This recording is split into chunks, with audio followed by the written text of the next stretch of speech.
Bismillahirrahmanirrahim. Assalamualaikum warahmatullahi wabarakatuh. Alhamdulillah, puja kepada Allah, selawat kepada Rasulullah sallallahu alaihi wasallam. Selamat kedanyo iaitu berjumpa kembali sebagaimana malam-malam biasanya, iaitu setiap pada waktu subuh. Semoga selalu dalam rahmat dan nikmat daripada Allah Subhanahu wa taala pada malam yang berbahagia ini, yaitu judul pembicaraan yaitu tentang masalah kita baca yaitu syarat-syarat sembahyang. Karena kita yaitu umat Muhammad Rasulullah sallallahu alaihi wasallam diwajibkan kepada kita yaitu mengerjakan sembahyang 5 waktu yaitu solat. Maka sebelum kita memasuki ke dalam solat, maka terlebih dahulu kita mempelajari yaitu hukum syarat-syarat solat, yaitu syarat-syarat mengerjakan sembahyang. Syarat-syarat mengerjakan sembahyang terdahulu yaitu daripada mengerjakan sembahyang yaitu 8 syarat. 8 syarat kita mengerjakan solat. Yang pertama syaratnya kita Islam. Yang kedua syaratnya mumidah. Tidak boleh solat yaitu pada anak-anak, belum ada kewajiban. Maka yang solat itu adalah yang mumidah. Kenapa solat itu harus mumidah? Karena solat itu mempunyai suci dan mempunyai tata krama di dalam mengerjakan solat. Kalau anak-anak, maka dia tidak tahu masalah solat suci atau tidak suci, bagaimana dia loncat-loncat pada tempat berbagaimana dia, maka itu tidak tidak ada kewajiban pada anak-anak. Bahkan kita menjadi tercela dengan perbuatan-perbuatan mereka kalau tidak dikawal, kecuali di tempat-tempat, yaitu di tempat-tempat sarana-sarana pendidikan mereka. Itu kewajiban dikawal oleh para guru-gurunya. Maka bukan solat main-main. Kalau di rumah, maka anak kita solat harus kita harus kita pantau, harus kita jaga. Itu kewajiban, karena solat itu bukan permainan.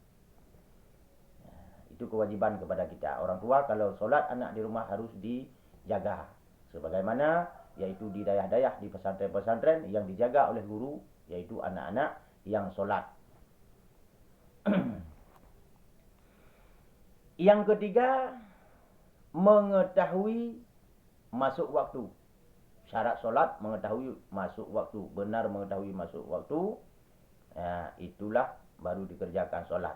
Baik masuk waktu diketahui dengan ilmu zan atau dengan ilmu yakin, maka baru dikerjakan solat. Itu syarat. Yang keempat, suci daripada hadas kecil dan besar.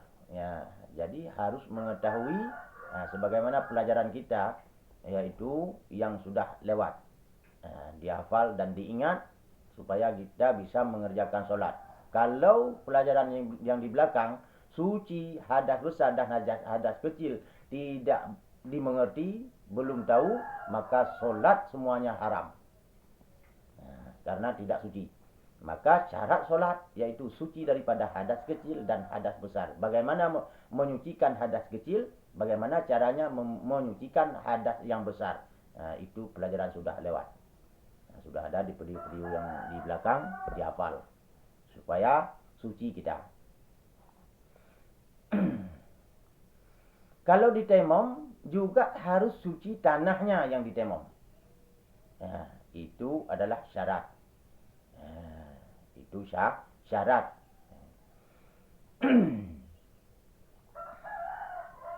Sekalipun orang umpamanya tidak ada air, tidak ada air atau tidak ada tanah yang suci. Bukan tidak ada tanah. Bagaimana orang hidupnya bukan tidak ada tanah? Tidak ada tanah yang suci pada saat itu. Ataupun tidak ada air kemarau pada saat itu. Misalnya kita diikat di atas batu bukit. Atau diikat kita di hutan. Di mana kita mau mendapatkan air. Ataupun kita jauh dengan air. Kita misalnya di tengah gunung. Jauh kita mencari air. Kalau kita cari air mungkin dari waktu zuhur sampai ke maghrib belum dapat. Begitulah. Yang kelima, suci daripada najis yang tiada dimaafkan, yaitu pada badan. dan pada kain dan pada tempat. Najis yang tiada dimaafkan.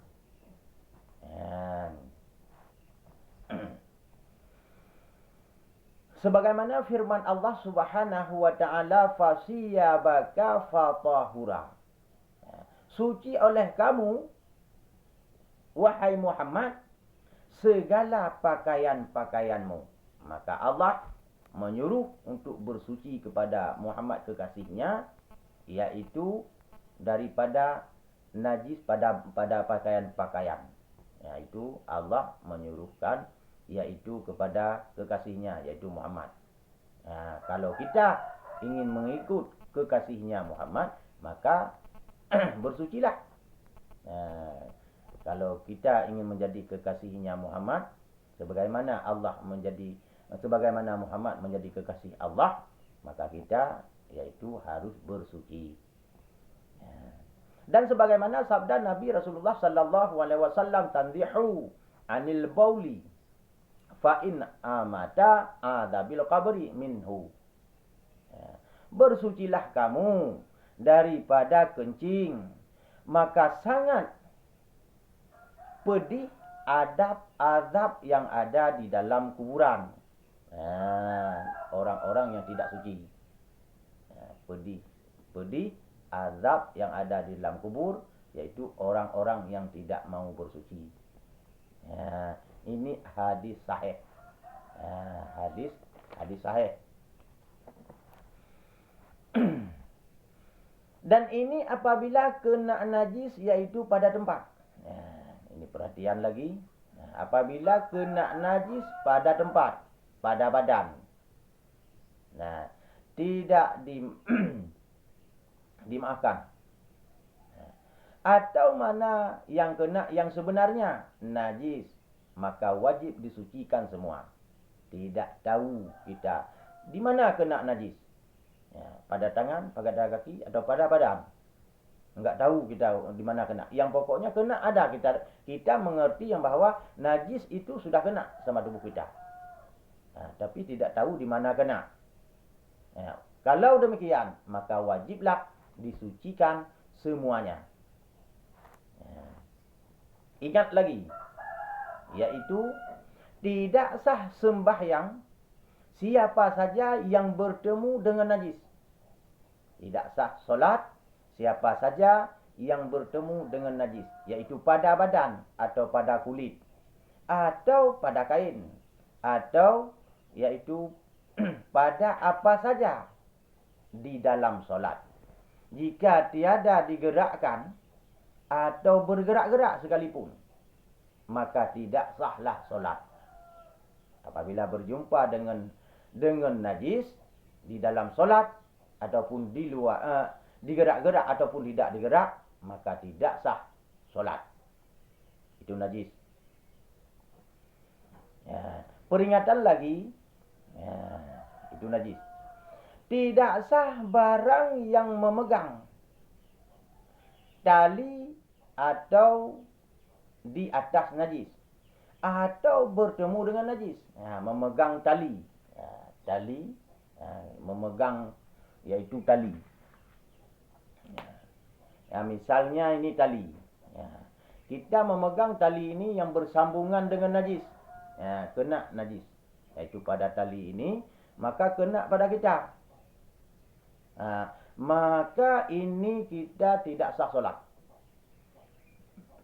Bersambung dengan najis.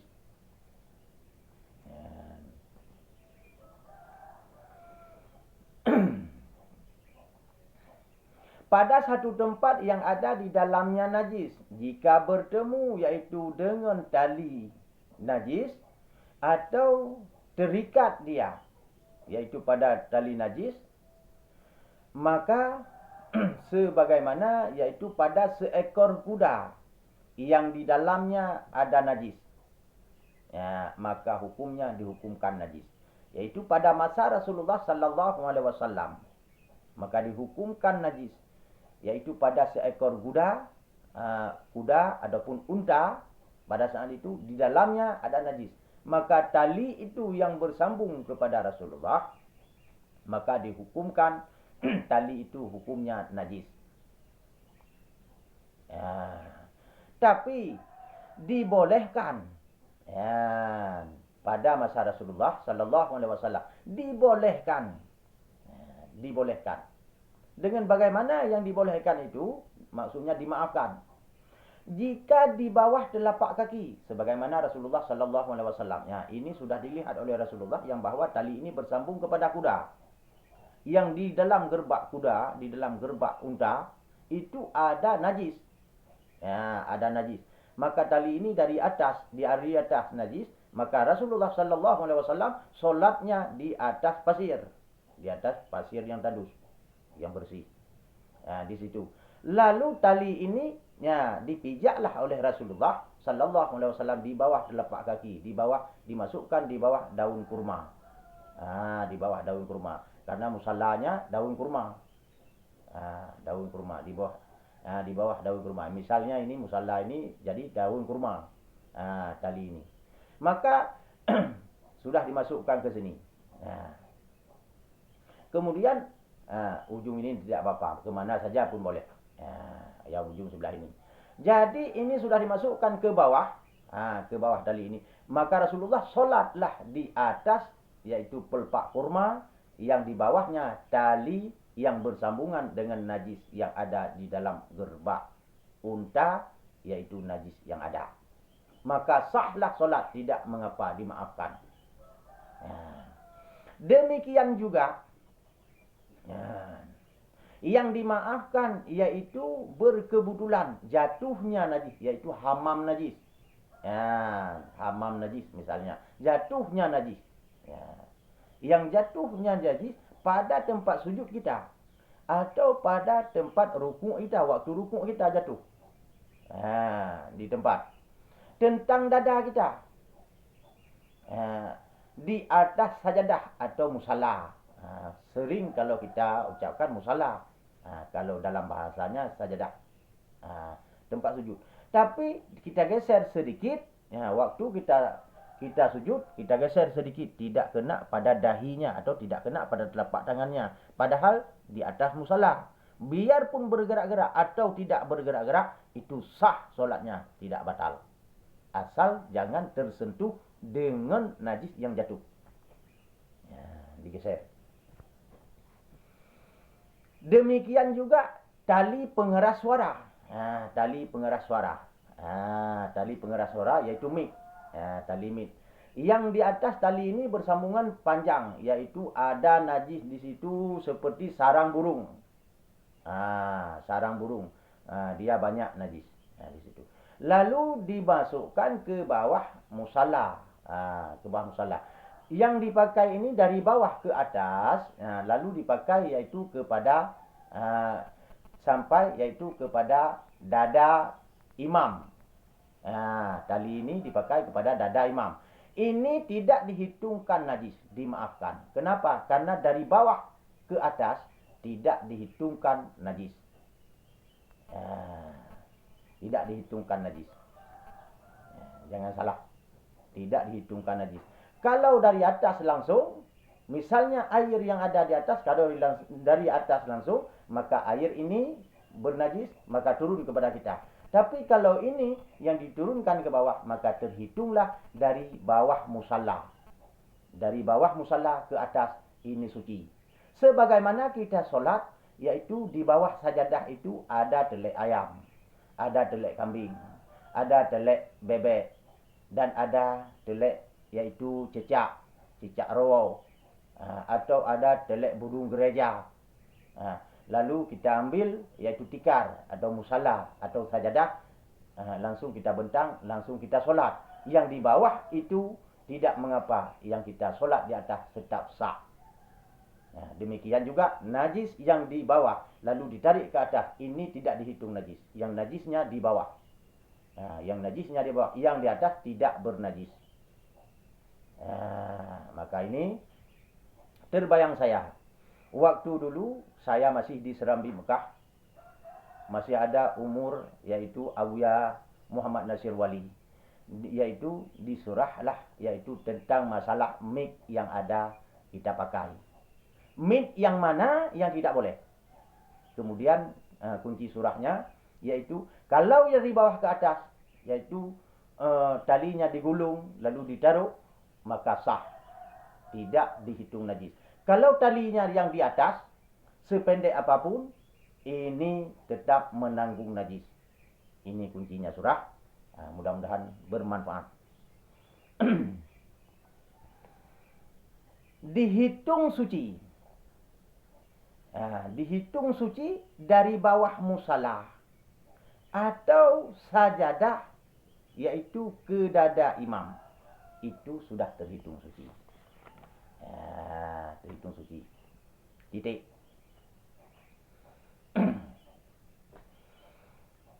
Demikian juga tidak yang tidak dimaafkan. Demikian juga yang tidak dimaafkan.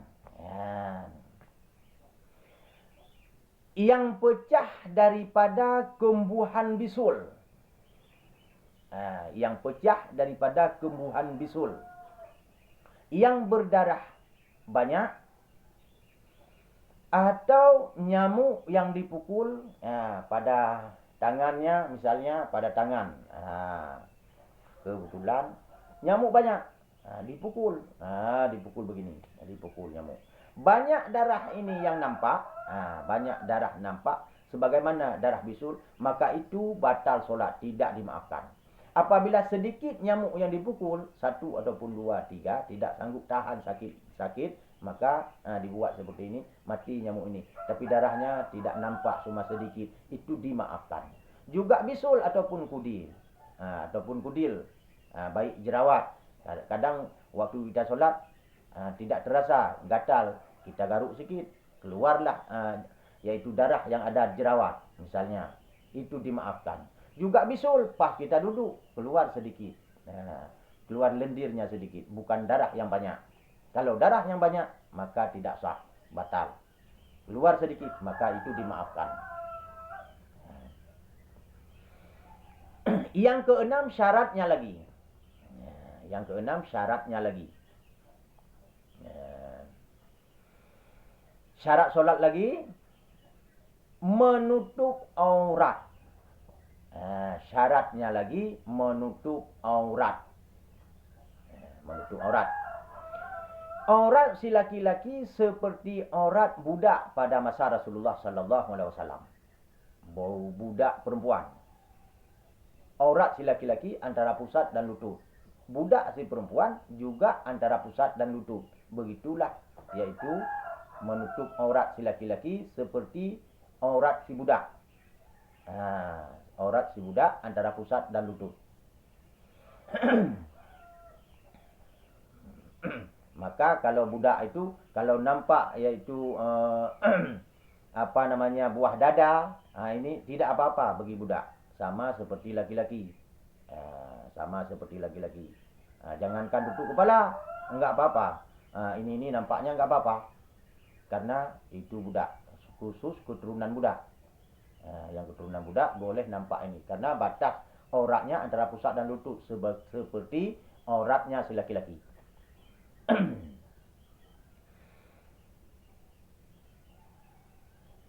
Dan juga kanak-kanak. Juga aurat kanak-kanak antara pusat dan lutut. Aurat kanak-kanak antara pusat dan lutut. Itu yang budak.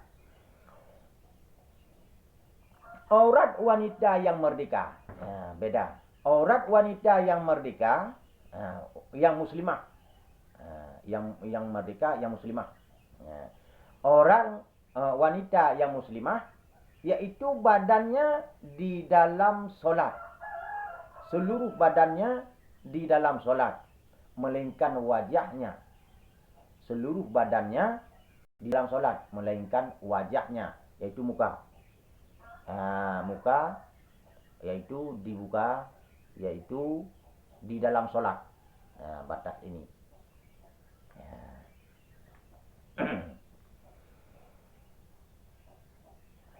Perempuan merdeka.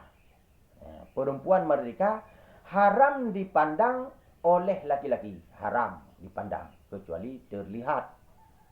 Dipandang.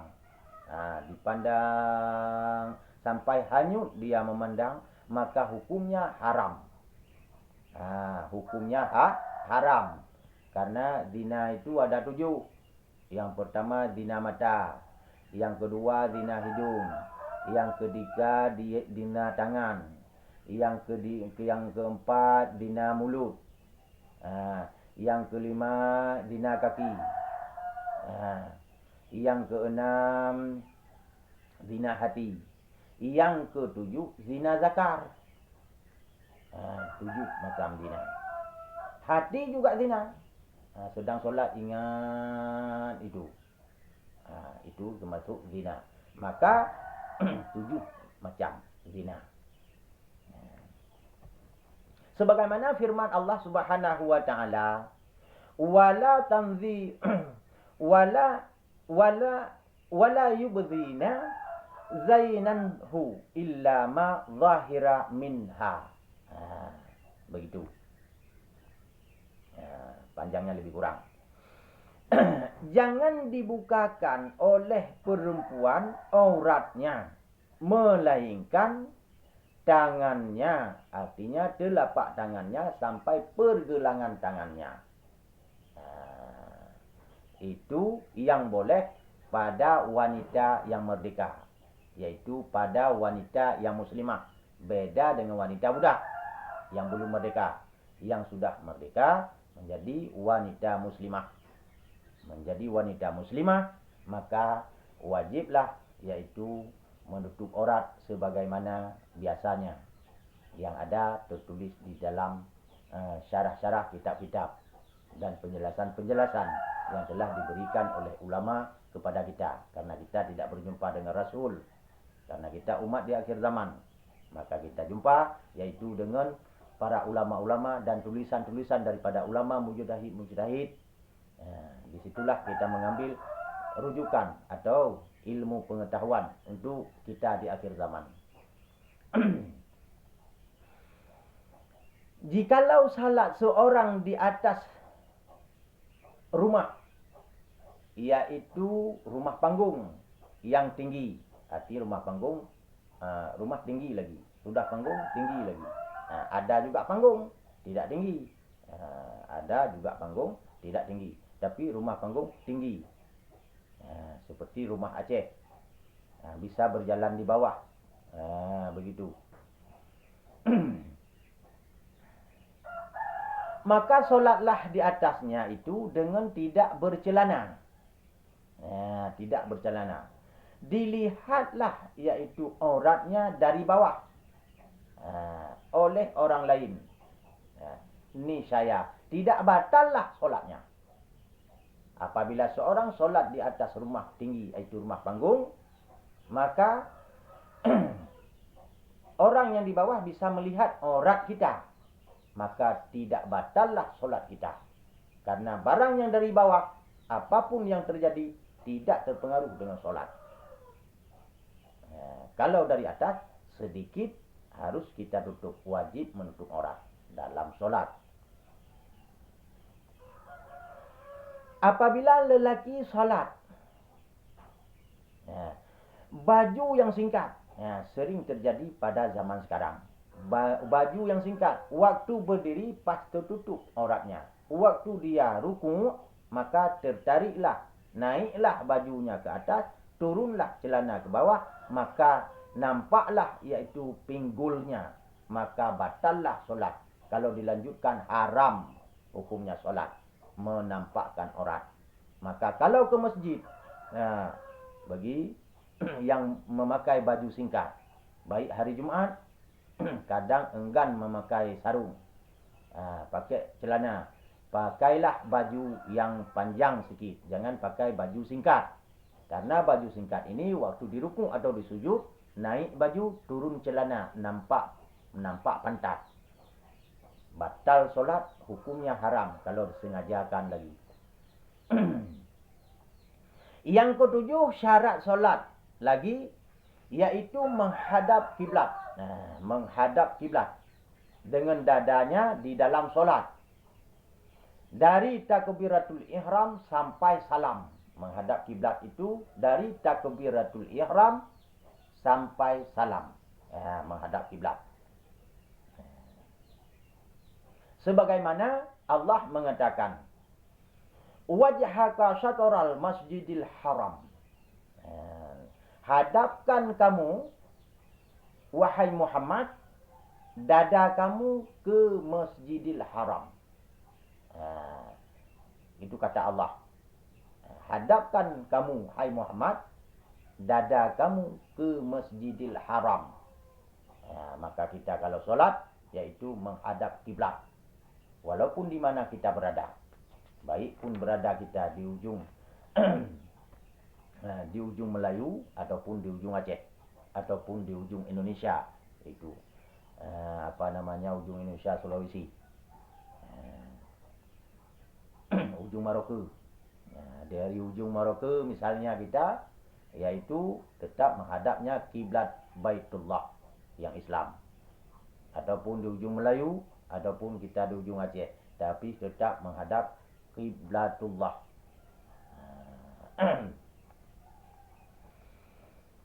Yang kedelapan, yaitu syarat mengerjakan solat lagi, mengetahui salat fardu.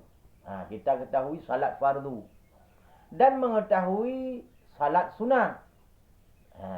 Kemudian, mengetahui lagi di dalam solat, mana yang fardu dan mana yang sunat.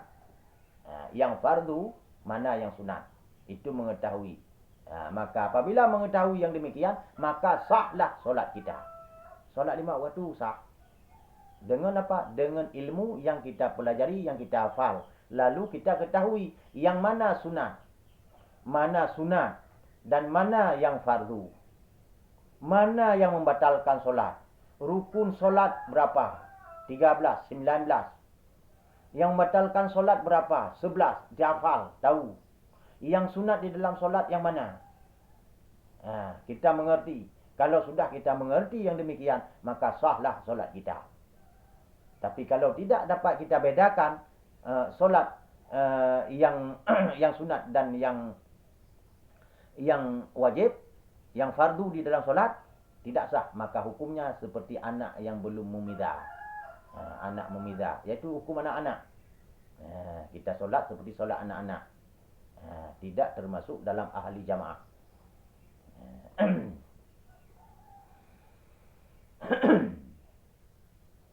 Kita harus banyak belajar. Mudah-mudahan bermanfaat.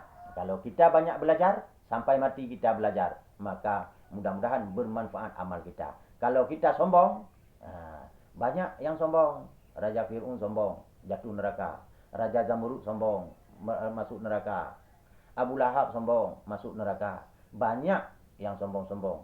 Bahkan raja lagi menjadi sombong, juga masuk neraka. Apalagi seperti kita, kadang-kadang Quran belum bisa kita baca, nggak mau lagi menuntut ilmu. Itu harus diperhatikan, harus diingat. Ada majelis-majelis, ada tungku-tungku yang ada di kampung-kampung, ustaz-ustaz, belajar ayat solat. Tidak seharusnya kepada siapa saja. Yang pokoknya menuntut itu tidak pernah kehilangan daripada kewajiban kepada kita orang muslim, dimanapun kita berada. Tidak harus orang banyak, sama sendiri-sendiri pun boleh, yaitu menuntut ilmu. Jangan salah kita membaca di dalam solat. Yang dituntut dari kemudian bukan banyaknya uang yang engkau cari, bukan banyak mobil yang engkau simpan, bukan rumah gedung yang dibuat mewah, tapi ketika masuk kubur yang ditanya solatmu, bagaimana ibadahmu. Begitulah di hari kemudian nanti, maka diperbaiki di mana kesalahan. Sah i'tikad orang yang awam. Orang awam.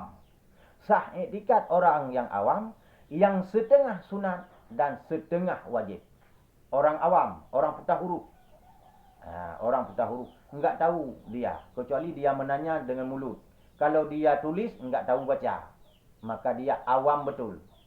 Dia orang awam. Bagaimana? Maka dia berapa yang teringat dia, karena dia awam, enggak bisa baca tulis. Lalu bagaimana? Ini solat fardu zuhur, setengah wajib, setengah sunat. Yang ada di dalamnya yang bisa diingat, maka sah solat bagi dia. Setengah ada yang fardu hukumnya, setengah ada yang sunat di dalamnya. Tapi tidak bisa dijelaskan karena orang awam. Awam buta huruf, enggak tahu dia. maka sah untuk dia. Yang tidak awam, yang bisa baca tulis, ini tidak sah kecuali menuntut. Kecuali menuntut. 8 perkara ini syarat sah solat fardu in. 8 perkara ini syarat sah solat 5 waktu fardu in. Maka sombong kita dengan manusia, jangan sombong kita dengan Allah. Demikianlah hadanallah wa iyyakum ajmain birahmatika ya arhamar rahimin. Assalamualaikum warahmatullahi wabarakatuh.